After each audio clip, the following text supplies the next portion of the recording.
Today, as part of our Business Spotlight program, I'm with Liam Hickey. He's managing director of the Right Group based in Castle Island. So over to you, Liam. What is it you do and for how long have you been doing it? Thank you, Kevin, and thanks for having me on the show. Effectively, we are a mechanical and electrical engineering firm, specializing in water, wastewater sectors. I guess we started out as an instrument and control, very specialized area. But as the market required and different environmental factors, we evolved much more into the heavy engineering side. But ironically, in the past 12 to 18 months, we've kind of drifted back to our roots. So, yes, we're primarily mechanical engineering. We provide complete solutions. The main customer in this case would be Ishka, but we work a lot for various tier one contractors in the same sector. We've also developed out more utilities type work, so we do different contracts for county councils and that. But that's and a bit of solar but yeah, that's the gist of it. Great. And how long have you been doing that, Liam? I guess we came together around 2009, 2010. I think probably for the want of something something to do at the time because it was bleak enough in the environment here in Ireland at the time. But Mm.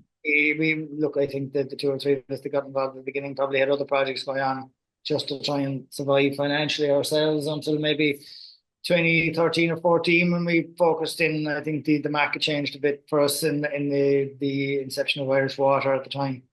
Mm. So it allowed us to focus more. Well, my own background was always water and that, so it allowed us to focus on that. But again, things were very slow for quite a long time. So look, to answer your question, we've been going as a force of some sort, I guess, for maybe 12 years. Grand job. Okay, great. And what do you attribute the growth to? Um, Look, honest answer is it's just an awful lot of hard work, I guess. I think other people sometimes think there's a magic formula with some of this, but there isn't. Um, Look, we were fortunate in that we had a small group of fairly like-minded individuals. You know, we didn't need to discuss that openly. I suppose this became apparent as the years wore on that we had a certain amount of drive within us. There was a certain amount of, you know, I guess personal initiative there that maybe is not openly discussed, but it's very clear now that that was a factor. We also, and going back to as I mentioned earlier, that the market at the time was anything but desirable to be trying to start a company. And what we did was, I guess we looked. We set ourselves up initially as an instrument control, but we realized that that was quite niche and Mm. that the speed that the market was moving at wasn't going to satisfy us. Like it wasn't going, like we weren't going to get what we wanted. So we listened to customers, and we partnered up with the more established guys in the sector and provided them with uh, services that they needed at the time. And so that's where it became much more electrical and mechanical because that's what the market wanted. Now we would have been typically a subcontractor in many ways at that stage. That developed into to being much more direct contractor with Irish Water. But um, you know, we, we were we were good at identifying gaps, I guess. Like within given sectors, we were quick to move on them, and we adapted quite quickly. Look, we had no choice. We didn't. We'd still be talking about it. Right. And I guess, look, we didn't get deflated easily. Like there was a lot of failure in there and not, mistakes and right, not so much failure, but levels of disappointment. I think it was Churchill who said one time, I think that success is the ability to go from failure to failure without lots of enthusiasm. And I think that was kind of it. You just get up, dust yourself off, and get on with it. So I started out every day with thinking I was taking over the world and finished every day thinking I'll hardly go back in tomorrow, but we kind of kept going and it worked, it worked. We had good growth for a number of years. Fantastic. Yeah, yeah. I like, I like the phrase you either win or you learn, And I Yeah, think yeah, yeah. and we tend to learn more with what might be called failures. I'm not a big believer in failure. I think it's just you get feedback and Of course, yeah, yeah. And look, it's very obvious sometimes, but I think that as you accumulate over time, it defines your own leadership, your own management style. All of those mistakes lead to the success in the end. It'll be Exactly. very, very rare that anybody is an overnight success. No, no, no, no. There's yeah, extremely rare. Everybody, yeah, all of these discussions I'm having with business owners, that topic is quite common, consistent. Very good. And so, if you had to start from square one in business, what would you do differently? It's a really good question. Look, I could, depending on what time of the day you'd ask me, I could say everything and nothing. But to touch back on what we were just saying, if I was to change radically things I would have done, then you would, like, I suppose the obvious thing to say, you wouldn't make as many mistakes. But I don't think if I hadn't made those mistakes, there's no way we'd be where we are now, and there's no way the company would be in the position it's in now. And trust Mm, me, or I made all of the mistakes you would ever possibly want. I mean, um, there's a huge amount of learning in all aspects, of course. Like, because when you're bringing up a small business, with marketing, with brand, you have HR, you have finance, you have all those things that you have to try and bring together, and it can be very, very difficult, especially when you're right in the middle of it yourself all the time. Some things are urgent, and then other things just get completely shelved. right. So, um, you know, brand, for example, would be a good example. Like, I was Mm, always very strong in my belief about brand and what it meant, but brand is not more important than paying the wages. Um, it would be a great luxury to spend lots of time and money developing out the brand and the brand strategy and everything else, but you just don't have that time. So I suppose if you were to sit back and look at what you do differently, and all things being equal, you had all these options. Um, Delegate, so you build a better team, and delegation is critical there, because, like, I think we ran to the point where this became a massive problem for us. So it's all okay when things are going reasonably okay, but unfortunately we had a near-death experience there 3 years ago, and it became quite obvious that the structure wasn't there, the systems weren't there. okay. The systems, and, like, we've done huge work since Mm, about systems, but at the time, it's not even that we had the wrong systems. I'd say we didn't even recognize, we weren't even aware that we didn't have systems for different things. That if you're growing to the level we were going, um, are absolutely fundamental. But again, you learn. We learned the hardest mistakes of all. As I said, we went through a very turbulent time. Another thing, I guess, is risk analysis. At different periods, particularly leading into that, had I analyzed the risks correctly? Probably not. No, we were a bit unlucky. There was obviously COVID and some other environmental factors that are hard to determine or hard to see coming. But I think it was I just read recently down the psychology of money, and he's saying that if markets teach us anything, or the history of markets teach us anything, is that we don't know what's coming next. So, like, that's all we can learn from that. yeah, yeah, exactly. Yeah, I guess, look, in essence, I would say, obviously, I would much prefer to have avoided this situation that arose, because it was extremely stressful and traumatic in many ways. So, to avoid that, I'd have employed all the things I said to you before. But then, what has evolved afterwards, and what has risen out of the ashes, is probably the company I wished it to be in the first place. And if it Mhm. hadn't happened, if I hadn't made the mistakes, would we ever become that? So Yeah, it's that trade-off. yeah, that's one of the imponderables. You can only focus on what's coming forward, focus on coming forward to us. Um, So just moving on to you're talking about the team and that and all the rest of it. Um, what have been your biggest learnings as an employer since you began in business? You've touched a bit on it there, but Yeah, look, it's huge, and I mean, it's never finished.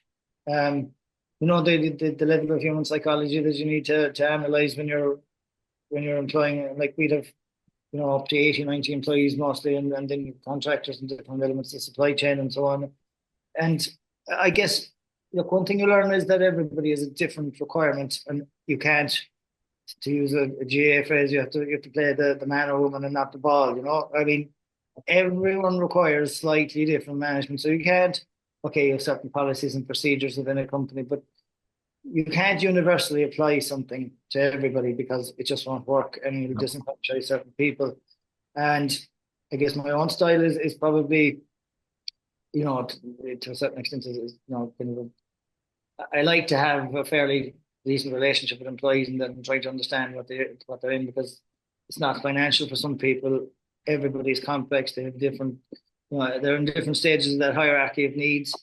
So one size fits all does not work. I suppose a mistake maybe I made in the past as well, not to be criticizing other people, but it's probably a mistake I had been making is, we were, as I mentioned, we were probably quite driven people. We were impatient. We wanted things to happen quickly and drive it on. And I often misgauged the ambition of others. You think that everybody has the same focus Ambition. and drive as you, right? So you assume when you ask somebody, you say, "Geez, this is a great opportunity for us. Here, you do this, and we'll drive on, and it'll be brilliant." But then you realize after a while that some people just want to clock in and clock out and go home. And that's absolutely fine. I mean, in fact, sometimes I've often been jealous of that because you're there and not being able to switch off a bit. But yeah, it's a constant learning curve with Yeah. management. Yeah, we like to promote the idea of a team, and the one quote I remember from Ferguson when he says, "You don't coach a team," he says, "You coach individuals." He says, Yeah, "Some people need a kick up the proverbial, and other people need a shoulder to cry on." absolutely. Everything in between. Yeah. So you need to be very flexible and you need to adapt very quickly to what's being in front of you, and you need to play it. And you need to play it fast because you're Mm, taking a universal policy to thing. You lose people very quickly, and mm. thankfully, on the back end of a massive restructure, like we've developed a very very good team, and I think the camaraderie within it and the focus within it is probably as pleasing at the moment as there's ever been for us. So it's allowing us to develop and do. It's allowing us to be a very different company. Fantastic, fantastic. Okay, and how do you balance your personal life with the demands of running a business? Um, well, again, this has changed. I suppose it's changed through necessity and everything else. Now, I've always been good man for exercise and that, so I do a lot of running or cycling, and I find that absolutely it's the stay, it's the foundation, it's the block. I've changed. I've even adjusted my schedule nowadays to try and make that at the beginning of it, because before, I thought this was something I had on at the end, whereas I find if I don't get that level of exercise or that endorphin or stress relief in somewhere, it affects everything else. So while it might sound ridiculous, what's your priority tomorrow is, all the things you have to do in a business, maybe running half an hour mightn't seem the most logical number one for most people, but for me, it has to be for my own ability to manage. But Hmm. and then things like obvious things come in as you go older, like a family of two young kids. Um, they they don't allow you to come in stressed, or they don't care what's happening at work, and it it it, it it's a great equalizer. So you have to switch it off. You have to leave it there. And look, I'm interested in various sports and so on. So we've been fortunate as well, I guess, in the sector that we're in, because we're generally working in the public sector and infrastructure, that it tends to kind of stop anyway at 5 or 6 o'clock in the evening, or the weekends and doing weekend work, and that is never really, it's not commonplace. So it at least allows you to switch and walk away from it. We did a good stint of private sector work, and it was continuous. I mean, we were in data centers and things like that, and there's no switching off, there's no break. Um, and I encourage it. I encourage others to have other things. And Michael, the other director of the company, there recently, I remember commenting to him. He's took over his family farm, and he spends a bit of time at that, morning, evening. It's a non-negotiable for him, so he has to feed cattle or whatever else, and it's great punctuation in his day. I think I commented to him once. It's also the only way he could find to make less money than what we were doing. So, but you have to have things that are like I said, the kids or whatever, that they're very good in the sense that they're non-negotiable. That time can't be changed or moved. Fantastic. Yeah. Good, good. Yeah, and it's it's a constant sort of thing. And I like the idea. You get your exercise in first, that'll set you up for the day, sort of thing. And Just to have it as a block that can't be moved at some point in your day is definitely important. Yeah. Yeah, yeah, very good, very good.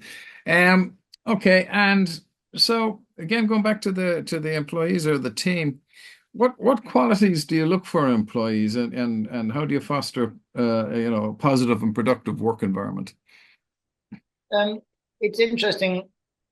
I guess the off-the-shelf answers there are all, there was a lot of textbook answers to that question, but to build a team, you have to get the personality balance right.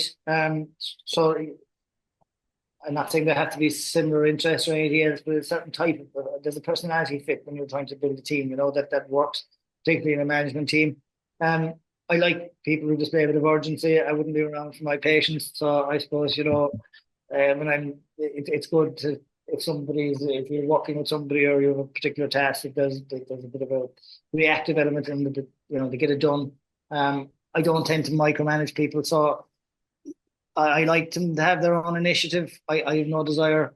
See, a lot of our staff are not after spaced anyway, um, and it would be impossible really for me to be micromanaging people. So you have to trust them to have their own initiative to get up and go and do whatever they need to do in the morning. And we're very geographically dispersed, so there's a lot of trust in the team there. And I guess as the company is evolving right now, a big factor of what we're doing is we were putting a lot of investment back into the team in terms of training, development, um, Okay. and I guess it's been highlighted even more by like a lot of companies. I think in our sides are looking at this ESG space and sustainability, and one part of that I didn't really see coming. I suppose I understood sustainability and all that. It's just carbon footprint and so on. So Yeah. I engaged in the process. Quite a bit of it is about your social responsibility, both to employees, community, everything else. And it has really drawn my attention to it because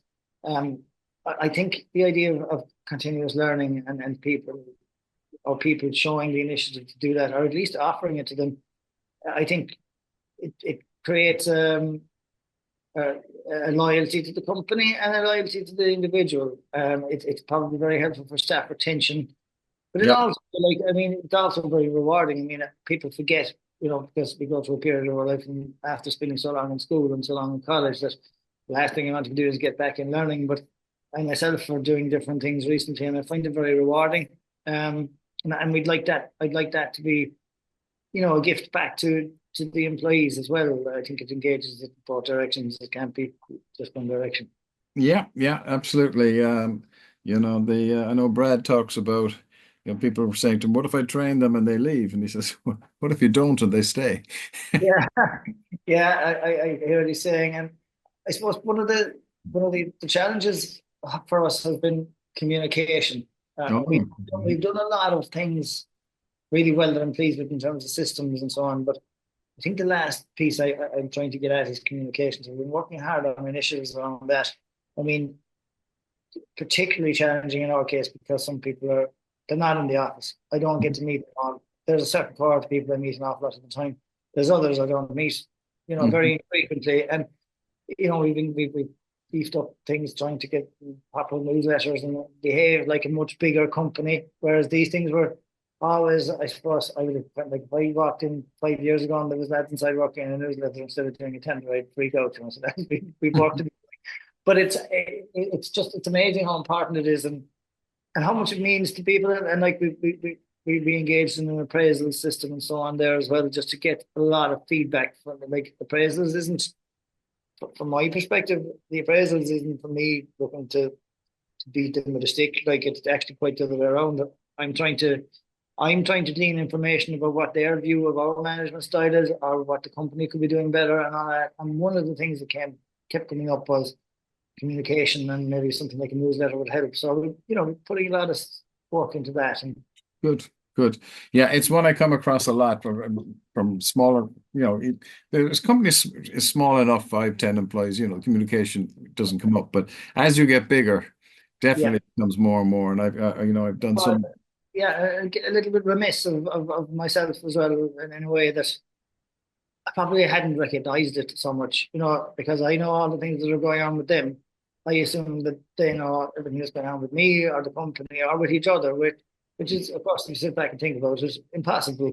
Yes. So we which it's just awareness on my behalf. And again, it's all learning. From a management perspective, it's learning. You're learning these things all the time, and never at a point where you think, "Geez, you know what? I have that. I have a box tick there. That's done." Yeah, yeah. But the opposite. Yeah, I know. I do a lot. We do a lot of training on management training, on sales training, leadership, all that. We used to do these 2-day events where you'd get, be drinking water from a fire hose type of thing. Yeah, yeah. And of course, it all seems great at the time, but then, the application. So all of those have been split up now into what we call 12-week courses. So that he does a 30-minute video on whatever the topic is within, be it management now or whatever. And we can kind of work with the people and say, okay, what did you take out of that? How are you going to apply it? Then the next week before the video, we can go through that again. Say, did you apply it? How did it work? What do we need to do? And then move on to the next part. So yeah, it's the application of that. I often start training sessions by saying training doesn't work. Get everybody to Yeah, look. yeah. And it's the application of that day in, day out is what actually gets the results. Um, so maybe just to round off, what are some common misconceptions about running a business and how do you address them? You've touched on it earlier, but yeah. I'm not sure how I address them, but I suppose what things that come to mind, like I think everyone makes the mistake. Business owners in particular. I mean, I've done it, particularly when I was a bit more naive in my younger days. But everyone assumes that the other fellow is absolutely flying, and it's no bother. You're looking over and say, "Geez, why didn't I go at that? Like that looks like it's no bother." I'm sure he's absolutely flying, but of course, under the hood or behind the surface of the facade of it, quite likely at every level that everybody has the same or similar set of problems and stresses that come with developing out a business. And the bigger the business is, maybe the bigger the stresses are. They might be more focused, but not necessarily. There's nobody immune to it. Yeah. And it helps when you get to a certain size that you can address certain aspects of that, and you can focus people into different focus groups or committees or whatever else. But yeah, generally when you're doing things at a certain size, you're under a lot of pressure, and whether or not you display that at an external level is his optics, and some guys are better than others.